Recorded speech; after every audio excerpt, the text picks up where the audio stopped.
This is a story called Eric by Shaun Tan. Some years ago, we had a foreign exchange student come to live with us. We found it very difficult to pronounce his name correctly, but he didn't mind. He told us to just call him Eric. We had repainted the spare room, bought new rugs and furniture, and generally made sure everything would be comfortable for him.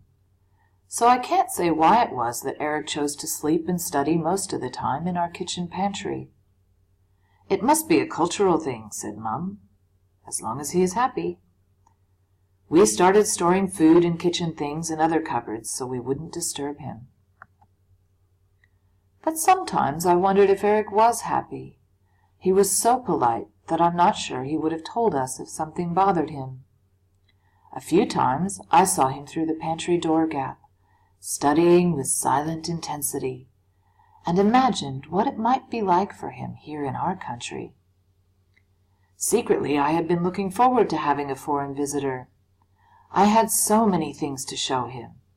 For once I could be a local expert, a fountain of interesting facts and opinions. Fortunately, Eric was very curious and always had plenty of questions.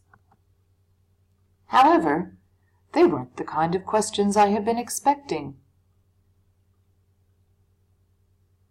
Most of the time I could only say, "I'm not really sure," or "That's just how it is." I didn't feel very helpful at all. I had planned for us to go on a number of weekly excursions together, as I was determined to show our visitor the best places in the city and its surrounds. I think Eric enjoyed these trips, but once again, it was hard to really know.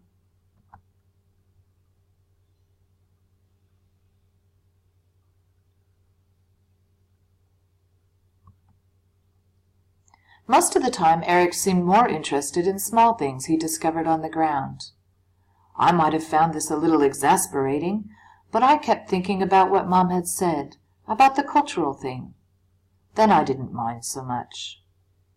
Nevertheless, none of us could help but be bewildered by the way Eric left our home. A sudden departure early one morning, with little more than a wave and a polite goodbye. It actually took us a while to realize he wasn't coming back.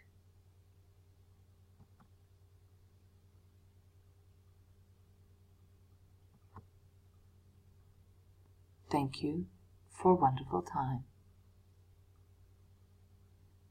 And that's the end of this book, Eric by Shaun Tan.